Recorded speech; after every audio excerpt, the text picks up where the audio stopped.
Major Prophets, Book of Isaiah, Class Note number 6. Ang propesya ni Isaiah mahitungod sa pagsimba sa mga Diyos-Diyos. Ang klasiko nga mga tudling sa kamatuoran makita sa Isaiah 44:8 ngadto sa 20. Ayaw kamo kahadlok ni malisang kamo.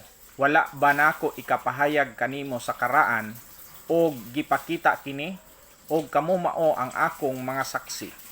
Aduna bay usa ka Dios gawas kanako? Oo, walay laing bato, ako wala makaila og usa. Sila nga nanagkulit og usa ka linilok nga larawan, silang tanan lunlon kakawangan. Ug ang mga butang nga ilang gikalipayan, dili magapulos sa ilang mga kaugalingon nga mga saksi, dili makakita, ni makaila, aron nga sila pagapakaulawan. Kinsay na nagkulit sa usa ka Dios kun nakagtukaw og usa ka larawan nga walay kapuslanan. Ani akaron ang tanan niyang mga kadapig pagapakaulawan ug ang mga magbubuhat sila gikan sa mga tao, papunduka silang tanan, patinduga sila mga hadlok, sila pagapakaulawan sa tingob. Ang panday sa puthaw nagabuhat og usa ka wasay og nagabuhat diha sa mga baga. Ang panday sa kahoy nagapahaluna sa usa ka pitik. Ginabadlisan niya kini sa usa ka lapis. Ginahinluan niya kini sa mga sipilya o ginabadlisan niya kini sa kompas. O gitsuraan niya kini sama sa dagway sa usa ka tawo, sumala sa kaanyag sa usa ka tawo aron magpuyo sa sulod sa usa ka balay. Siya nagaputol kaniya og mga sedro. Oo, siya magabuhat og usa ka Dios og magasimba niini. Siya magabuhat niini og usa ka linilok nga larawan. Og siya magahapa sa atubangan niini og magasimba og nagapangamuyo niini og magaingon, luwas sa ako kay ikaw mao ang akong Dios. Ang uban pang mga tudling atong makita dinha sa Isaiah 2:7 ngadto sa 9. Maingon man usab ang dugang nato nga referensya sa Isaiah 10, versikulo 10 ug 11. Isaiah 40:18 ngadto sa 20. Isaiah 41:7. Isaiah 45:16. Isaiah 45:20 ngadto sa 22. Isaiah 48:5. Sunod nga atong hisgutan ang propesiya ni Isaiah mahitungod sa pagkawalay kapuslanan sa relihiyon nga gipraktis sa Huda sa panahon ni Isaias. Ang klasiko nga bersikulo atong makita, Isaiah 59:1 ngadto sa 3.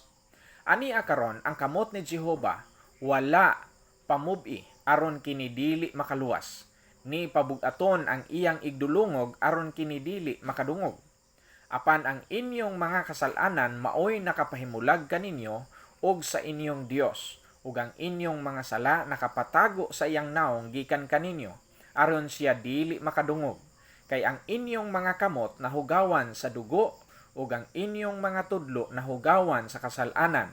Ang inyong mga ngabil nagasulti og kabakakan, ang inyong mga dila nagalitok og mga kangilaran. Dugang pa nga mga referensya niini mao ang Isaiah 58 bersikulo 1 ngadto sa 14.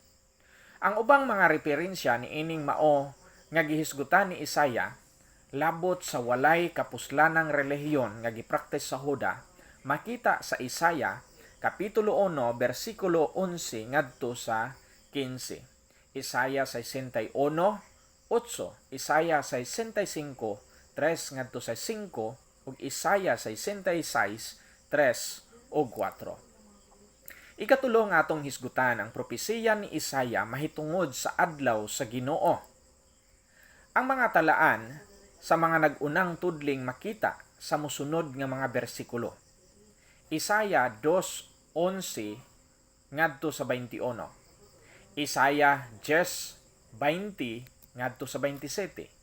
Isaiah 13:6 ngadto sa 16. Isaiah 34:1 ngadto sa 17. Isaiah 26:21. Isaiah 28:14 ngadto sa 29. Isaiah 34:1 ngadto sa 3. Isaya 63, 1 ngadto sa 6. Isaya 65, 10 ngadto sa 11. Isaya 65, 10 ngadto sa 16.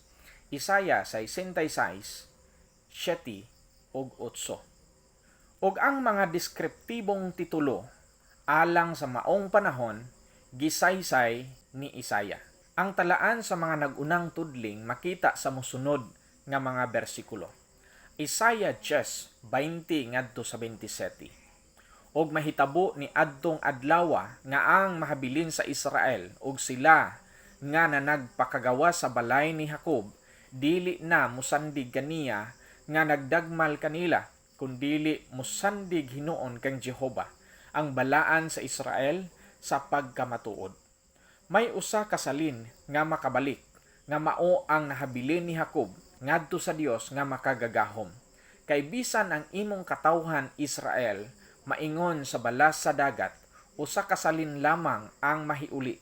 Dugang pa nga mga referensya ni ini mao ang Isaya 2:11 ngadto sa 21, Isaya 13:6 ngadto sa 16, Isaya 34:1 ngadto sa 17, Isaya 26:21, Isaya 28:14 ngadto sa 29, Isaya 34:1 ngadto sa 3, Isaya 63:1 ngadto sa 6, Isaya 65:10 ngadto sa 16 ug Isaya 66 bersikulo 7 ug 8. Ang mga deskriptibong titulo alang sa maong panahon gisaysay ni Isaya. Gitawag niya kini og ang adlaw sa Ginoo. Isaya 2:12. Kay may adlaw ra ni Jehova sa mga panon batok sa tanang palabilabihon ug mapahitason, batok sa tanang tinuboy ug kini paubson. Isaya 3:6. Managdangoy-ngoy kamo kay ang adlaw ni Jehova haduol na. Kini moabot ingon nga paglaglag nga gikan sa makagagahom. Ikaduha gitawag niya usab kini og ni anang adlaw. Isaya 2:11. Ang mapahitas-ong panan-aw sa tawo iga paubos, ug ang kagarbos sa katawhan iga paubos, ug si Jehova lamang maoy igatuboy ni adtong adlaw. Isaya 2:17, Isaya 2:21, Isaya 10:20. Ikatulo, gitawag usab kini ni Isaya og ang adlaw sa iyang mapintas nga kasuko. Isaya 13:13. Tungod niini, pakurugon ko ang kalangitan ug ang yuta matayo gikan sa iyang dapi. Sa kaligutgot ni Jehova sa mga panon ug sa adlaw sa iyang mapintas nga kasuko. Ikaupat, gitawag usab kini ni Isaya og ang adlaw sa panimalos. Isaya 61:1. Ang espiritu ni Jehova nga Ginoo ania sa ibabaw kanako tungod kay gidihugan ako ni Jehova aron sa pagwali sa maayong balita sa mga maaghop. Ako gipaanhin niya aron sa pagbugkos sa mga dugmok ug kasing-kasing, aron sa pagmantala sa kagawasan sa mga binihag ug sa pag-abli sa bilangguan alang kanila nga ginagapos. Usab si Isaya 63:4. Ikalima, ang adlaw sa Ginoo gitawag usab ni Isaya og ang kasuko. Isaya 36:20. Kinsa ba ni adtong mga Dios ni ining mga yutaa nga makaluwas sa ilang yuta gikan sa akong kamot, aron si Jehova magaluwas sa Jerusalem gikan sa akong kamot. Usab sa Isaya 34:2. Kini nga adlaw usa ka adlaw sa paglaglag, matud pa sa Isaya 10:22 ug 23. Kay bisan ang imong katawhan Israel maingon sa balas sa dagat, usa ka salin lamang ang mahiuli, ug ang usa ka paglaglag gitagal na nga magaawa sa pagkamatarong. Kay ang usa ka hingpit nga katapusan ug kana ginatagal na. Hinuon sa Ginoo nga si Jehova sa mga panon sa taliwala sa tibuok nga yuta. Ikaw nom, ang adlaw sa Ginoo gitawag usab ni Isaya og ang tuig sa akong mga tinubos. Isaya 63:4. Kay ang adlaw sa pagpanimalos diha sa akong kasing-kasing ug ang tuig sa akong tinubos miabot na.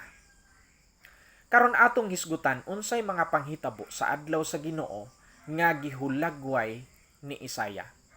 Una, sa adlaw sa Ginoo Usa ka kasabutan uban sa kamatayon ang pakigsaad uban sa Sheol nga gihimo sa sinugdan sa panahon apan gibungkag sa tunga-tunga sa simana. Isaya 28:15. Tungod kay kamo na nag-ingon, kami na naghimo og usa kapag pakigsaad uban sa kamatayon ug uban sa Sheol.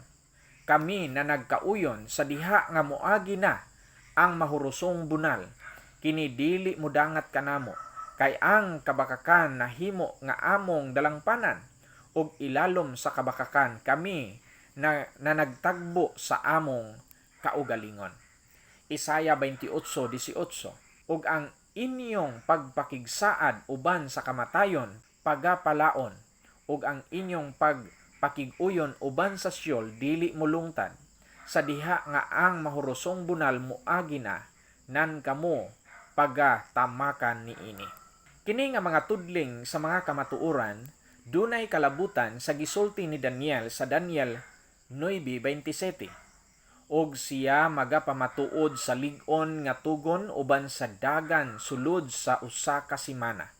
Og sa tunga-tunga sa simana iyang pahunungon ang paghalad ug ang halad nga kalanon og ibabaw sa pako sa mga dulumtanan moanhi ang magalumpag ug bisan hangtod sa pagtibawas ug kana sanglit na tagal na ang kaligotgot igabubo sa ibabaw sa linumpag. Ang gipasabot ni Isaya ug ni Daniel mao ang mahitabo sa dakong kasakitan alang sa Israel. Ang katapusang simana sa gitagna ni Daniel nga 70 ka simana alang sa Israel. Ikaduha, ang mga nasod pagatigumon sa adlaw sa Ginoo. Isaya 34:2. Kay si Jehova adunay kasilag batok sa tanang mga nasod og kaligotgot batok sa tanan nilang panon sa kasundaluhan. Iyang gilaglag gayud sila, iyang gitugyan sila sa ihawan. Og ang kapungot sa Dios ibubo ngadto kanila. Isaya 13:11. Og pagasilutan ko ang kalibutan tungod sa ilang pagkadautan, og ang mga taong dautan tungod sa ilang kasalanan. Og pahunungon ko ang pagkamapahitason sa mga palabi-labihon ug pagapaubson ko ang pagkamapahitason sa mga taong makalilisang. Dugang pa nga bersikulo mao ang Isaya 26:21, Isaya 34:2, Isaya 63:6. Mapuno ang kanasuran sa kalisang ug manago sa mga langob ug ilang ilabay ang ilang mga Diyos. Isaya 2:18 ngadto sa 20. Ug ang mga larawan mga wagtang gayud sa hingpit, ug ang mga tawo manulod sa mga langob sa mga bato ug ngadto sa mga yungib sa yuta, gikan sa kalisang kang Jehova o gikan sa himaya sa iyang pagkahalangdon, ug sa diha nga siya motindog aron sa pag-uyog pag-ayo sa yuta. Niadtong adlaw igasalikway sa mga tawo ang ilang mga larawan nga salapi ug ang ilang mga larawan nga bulawan nga gibuhat aron simbaho nila igasalikway ngadto sa mga ilaga ug sa mga kabug. Ikatulo, adunay dagkong pisikal ug makalilisang nga mga pagpakita. Dunay dagkong mga linog. Isaya 2:19, Isaya 13:13, Isaya 24:1. Ikaupat, sa adlaw sa Ginoo adunay mga paghukom nga moabot sa mga rebelde sa Israel. Ezekiel 20:38. Og paphaon ko gikan sa inyong taliwala ang mga masokihon og kadtong na nagpakasala batok kanako. Panad-on ko sila ngadto sa gawas gikan sa yuta diin sila magapuyo apan sila dili makasulod sa yuta sa Israel og kamo makaila nga ako mao si Jehova. Sila magantos sa kagutom ug sa kauhaw. Isaiah 65:13. Sila maulawan og pagapamatyon. Isaiah 65:12. Ikalima, sa adlaw sa Ginoo ang kaluwasan moabot sa mga nanghibilen, the remnant, nga nakalingkawas sa gitakda nga paglaglag. Isaiah 10:20. Og mahitabo ni adtong adlaw nga ang mahabilin sa Israel ug sila nga nagpakagawas sa balay ni Jacob dili na musandig kaniya nga nagdagmal kanila, kundili musandig hinuon kang Jehova. Dugang pa nga bersikulo mao ang bersikulo 22. Kay bisan ang imong katawhan, Israel, maingon sa bala sa dagat, usa ka salin lamang ang mahiuli. Ang usa ka paglaglag gitagal na, nga magaawas sa pagka matarong. Ang makagagahom nga Dios muluwas sa iyang piniling katawhan. Isaiah 63:1. Gitawag kini og tuig sa akong mga tinubos. Isaiah 63:4 ug Isaiah 66:5 ngadto sa 8.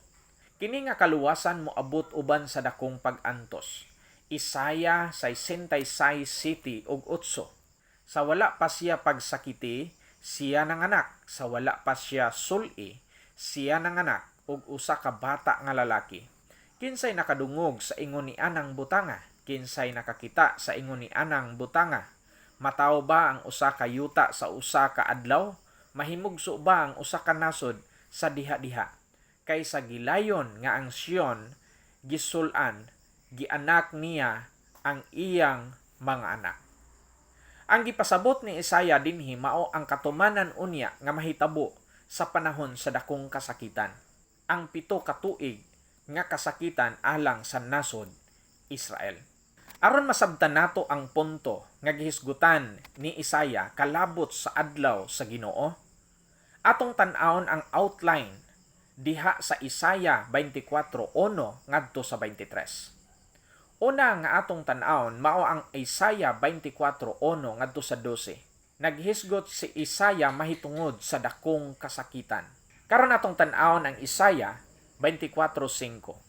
Ang yuta usab na hugawan ubos sa mga pumuluyo niini tungod kay ilang gilapas ang mga balaod, gipasipalahan ang kabalaoranan, gibungkag ang tugon nga walay katapusan. Isaiah 24:13 ngadto sa 16. Si Isaiah naghisgot mahitungod sa gingharian ni Kristo. Og sa Isaiah 24:16, ang dakong bahin sa pagsimba nakita sa propeta nga dili kinasingkasing o gitanyag uban ang pagbudhi. Isaiah 24:17 ngadto sa 22. Atong makita ang paghukom sa katapusan sa milenyo. Lakip ang paglaglag sa yuta. Isaiah 24:22. Naghisgot mahitungod sa ikaduhang pagkabanhaw. Human sa 1,000 ka tuig nga paghari ni Kristo. Ang pulong daghang mga adlaw ni ini nga bersikulo mahimong nagpasabot sa 1,000 ka tuig taliwala sa una ug ikaduhang pagkabanhaw. Ang ikaupat nga atong hisgutan ni ining atong nga pagtuon, ang propesiya ni Isaiah mahitungod sa 1,000 ka tuig nga paghari ni Kristo o the Millennial Kingdom. Ang talaan sa mga nagunang tudling makita sa mosunod nga mga bersikulo.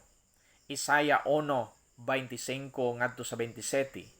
Isaiah 2:2 ngadto sa 4, Isaiah 4:2 ug 3, Isaiah 11:6 ngadto sa kapitulo 12 bersikulo 6 ug daghan pang mga bersikulo. Gitawag kini og adlaw sa Ginoo ug niadtong adlawa. Si Kristo sa iyang gingharian, usa siya ka maghuhukom tinubdan sa balaod, hari ug manluluwas. Isaiah 33:22. Kay si Jehova mao ang maghuhukom, si Jehova mao ang atong maghahatag sa balaod, si Jehova mao ang atong hari, siya magaluwas kanato. Gisaysay ni Isaiah ang pagtuboy ni Kristo ug ang iyang himaya. Isaiah 4:2. Niadtong adlaw ang sanga ni Jehova mahimong matahom ug mahimayaon, ug ang bunga sa yuta mahimong halangdon uyamot, ug madanihon alang kanila nga naluwas gikan sa Israel. Isaiah 37:17. Ikiling ang imong igdulongog o Jehova, ug pamatia ako.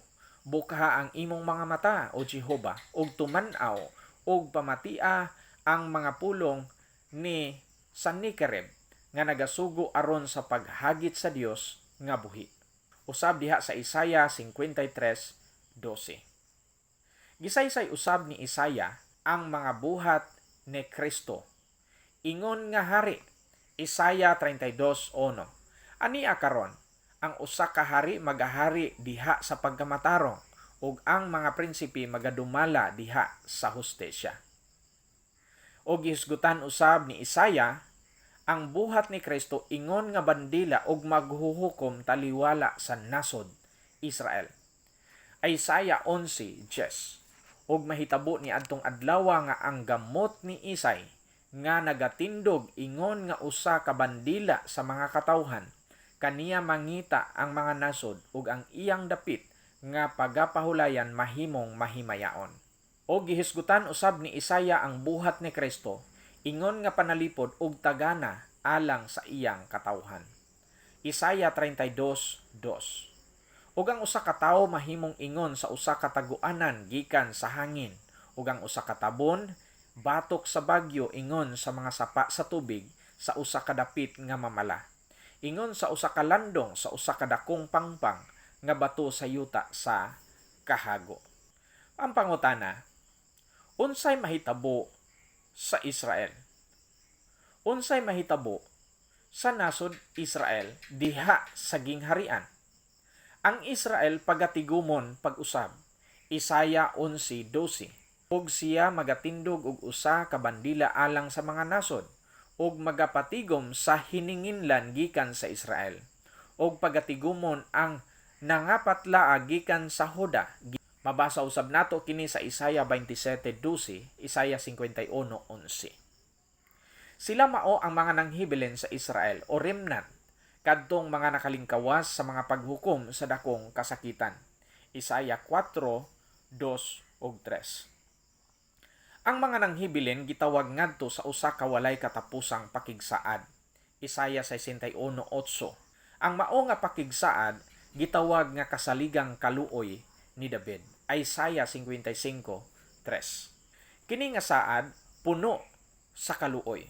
Walay bayad, Isaiah 55:1, nga mo resulta sa kinabuhi, Isaiah 55:3, og kadagaya, Isaiah 55:2, og puno sa himaya, Isaiah 55:5. Niadtong adlaw ang Israel pagaluwason ni Jehova. Isaiah 25:9, Isaiah 26:1 ngadto sa 4, Isaiah 52:9 ug 10, Isaiah 54:17 ug Isaiah 51:11. Unya ang mga balaan sa daang tugon pagabanhawon aron makaambit sa gingharian.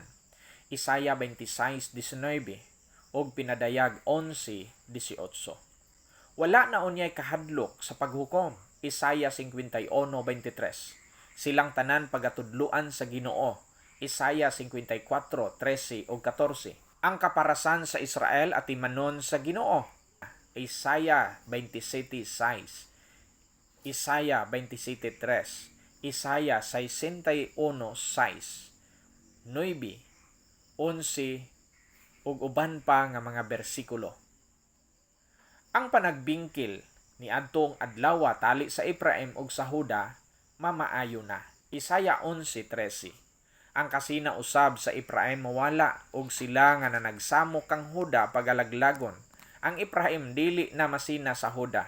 Ang Huda dili magasamok kang Ephraim. Sila mahimong luwas gikan sa tanang mga kaaway. Ang katawhan sa Israel mahimong luwas gikan sa tanang mga kaaway. Isaiah 54:10. Maingon man usab ang Isaiah 54:17. Ang pagtuman sa bag-ong bulan ug ang igpapahulay magapadayon ni adtong adlaw. Isaiah 66:23.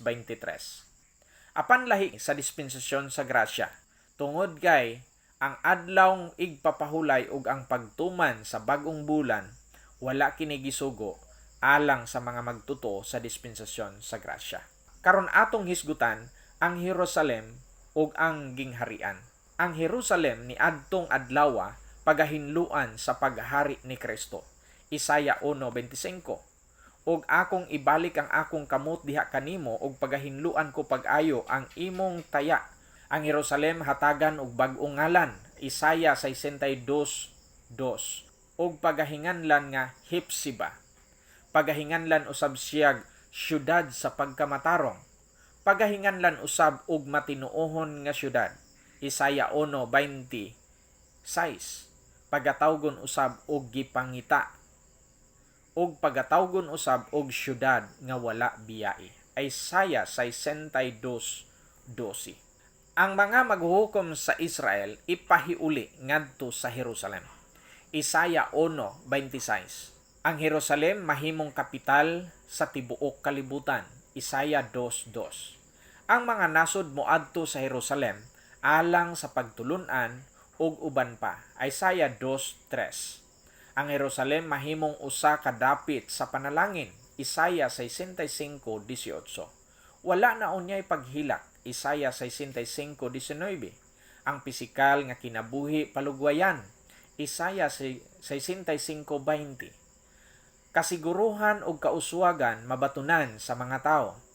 Isaya 65:21 ngadto sa 23 ug 25. Ang diha-diha nga tubag sa pag-ampo isip standard nga pamaagi masinati sa mga tao. Isaya 65:24. Ug ang Israel mahimong panalangin ngadto sa mga hintil. Usa ka bag-ong Jerusalem ang gisaad human mulabay ang milenyo. Human ang usa ka libo ka tuig nga paghari ni Kristo. Isaya 54:11 ug 12. Ang mga kausaban sa tibuok kalibutan sa paghari ni Kristo gihisgutan usab ni Isaya. Ang tunglo sa kinaiyahan kuhaon. Isaya 11:6 ngadto sa 9. Kini tibuok kalibutan, dili lang sa Sion, dili lang sa Jerusalem, sumala sa Isaya 11:9. Maingon man usab sa Isaya 55:12 ngadto sa 13 ug 65:25. Ang pulong sa Dios mahimong hingpit nga epektibo. Isaya 55:11. Ang mga nasod pagapanalanginan diha sa gingharian. Isaya 25:6 ngadto sa 8. Wala na unyay gubat nga mahitabo. Isaya 2:4. Og ato kining itandi sa Micah 4:3, Hageo 2:18. Usa ka permanente ug matarong nga solusyon sa problema tali sa Arabia ug sa Israel mahitabo ni adtong adlaw. Karon atong hisgutan ang gidugayon sa gingharian nga tukoron sa yuta. Mga bersikulo nga nagpakita nga ang gingharian sa milenyo gawas sa gidugayon niini gipahibalo na sa daang tugon. Dili kini usa ka misteryo sama sa panahon sa grasya o sa dispensasyon sa grasya. Ang gingharian sa milenyo mismo wala pa hingpit nga mapadayag hangtod sa pinadayag 21 ngadto sa 7. Ang gingharian sa milenyo usa lamang kabahin sa walay katapusan nga gingharian nga sagad makita sa mga tudling sa daang tugon. Dili kini mahitabo sa dili pa mobalik si Kristo. Dili usab kini mahimong tinuod human sa usa ka libo ka tuig tungod kay ni anang higayuna wala na unyay kamatayon pinadayag 26 ug wala na unyay tunglo pinadayag 22:3. Ania ang usa ka panahon diin ang mga santos o ang mga balaan sa daang tugon pagabanhawon gikan sa mga patay. Apan ang ilang mga kaaway dili pa pagabanhawon. Kini nagpasabot nga kinahanglan adunay igong panahon taliwala niini nga mga pagkabanhaw nga mahimo lamang mahitabo kon ang milenyo ang hisgutan dinhi. Isaya 54:15. Kini nga bersikulo naghulagway sa kaluwasan sa Israel sulod sa gingharian ug adunay posibilidad sa pag-atake diin sila magpabiling luwas. Dili kini mahimong maghulagway sa usa ka sitwasyon nga mahitabo human sa katapusan sa milenyo. Isaya 66:19. Dili katuuhan nga human sa kadaugan ni Kristo sa katapusan sa milenyo ang paghukom sa mga nasod ug ang paglalang sa bag-ong langit ug bag-ong yuta. Aduna paghihapoy mga tao taliwala sa mga nasod nga wala makadungog sa kabantog ni Kristo ni makakita sa iyang himaya. Busa kini nga bersikulo kinahanglan nga mahitabo sulod sa panahon sa milenyo. Dinhi lamang una tama ng ato nga pagtuon hangtod sa sunod higayon maayong adlaw ug dalaygon ang Dios.